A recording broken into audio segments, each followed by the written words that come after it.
All right, thanks for coming out to this ride. We're going to be reviewing this Zero FX. I believe this is a 23. Yes, it is. So this has the 7.2 battery pack. This is not my first ride of an electric bike, but I am going to go into some of the differences between electric and between regular gas bikes. So what's cool is you do have a custom mode on this bike, which basically can be set up through the next gen Zero app. Right now I'm going to ride in sport mode. It's just my favorite mode to ride these things in. Alright, so yeah, it's essentially an electric dirt bike, dual sport. So you can ride it on the highway, you can ride it on the road, you can definitely ride it off-road. And it is their lighter 7.2 battery pack.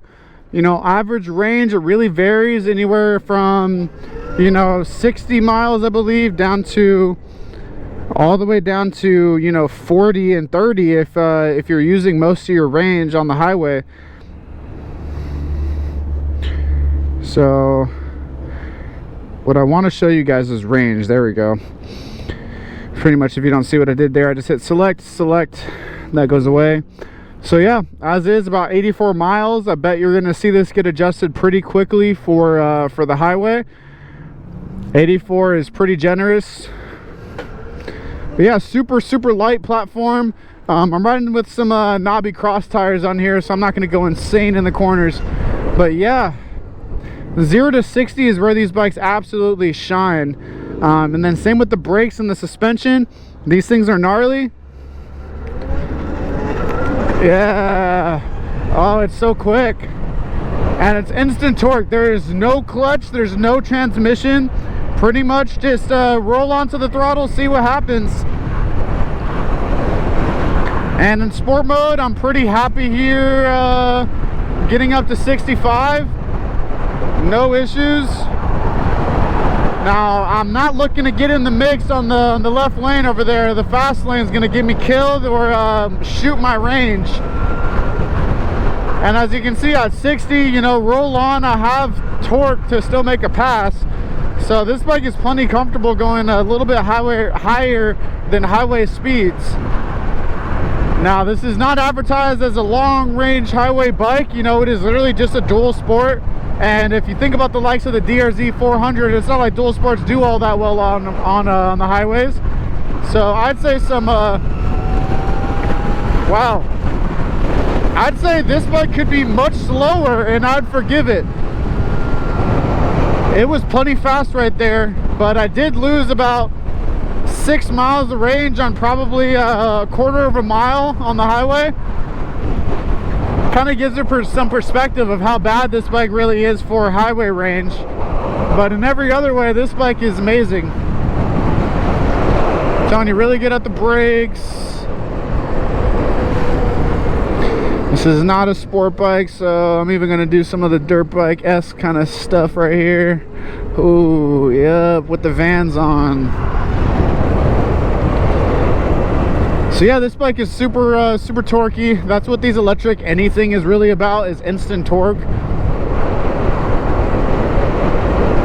Go ahead, sir. Thanks for looking out, but I'm right here. And what I mean by instant torque is literally instant torque. Let's see if I can get away with a pull right here. So this bike is so wicked quick. All right. Right up to speed. Went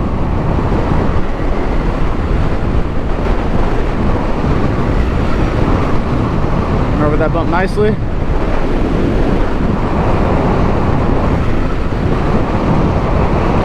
Yeah, this thing just absolutely eats whatever you're throwing at it.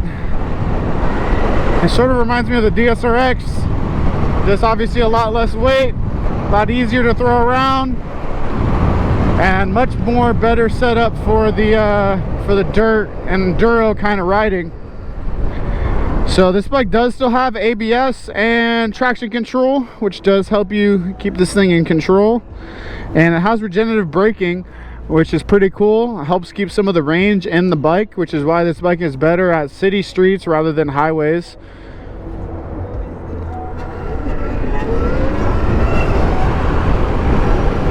Again, super fun off the line. So this bike, you know, a lot of people ask themselves, why am I paying this kind of money for this kind of bike? Basically, this thing is just made to be sort of an around the town. You know, if you got a ranch or something, I could totally see this thing being a ranch bike. You know, maybe you're I know some guys that live over in the canyons and they use this bike for their trail bike. It's pretty excellent. You know, the range is probably the biggest weakness of this bike, if anything, because you still do have to plug it into a wall outlet. They do sell quick chargers for this bike. It does make it a little bit better. Don't cross. It does make it a little bit better, but you know, you're definitely going to be waiting some hours to get back to 100%. And this is a 7.2 battery pack. I believe it is possible to switch this out, but it's not super economical, and it's definitely not convenient to carry around one of those extra battery packs, because these things are not light. I think these things weigh maybe 60-80 pounds. Yeah, the suspension is super super dirt focused. You know, it's definitely got some sync to and from, which is cool. I'd be interested to see what dirt bikes specifically in dual sports could actually beat this bike off the line, because this thing just boogies and there's no slip. The systems definitely do a good job of keeping that in check. I like it. So full opinion on this bike is it is definitely, like most of the other Zeros in the lineup, very responsive and quick. It does feel pretty refined for this new electric category. I have never ridden a Sur-On, but compared to a Super 73, obviously this thing is going to dust that bike. Zero's also coming out with the XB and the XE, which is more close to the Sur-On, you know, Light B and things like that. So if you are looking for something more like that and curious if Zero is going to be making them, they are throwing their hat in the ring there. So overall impression, Zero FX, this bike is cool. It's tall and it's quick. Make sure you come check it out online. And by the way, Zero demos, we do allow them. Come check it out.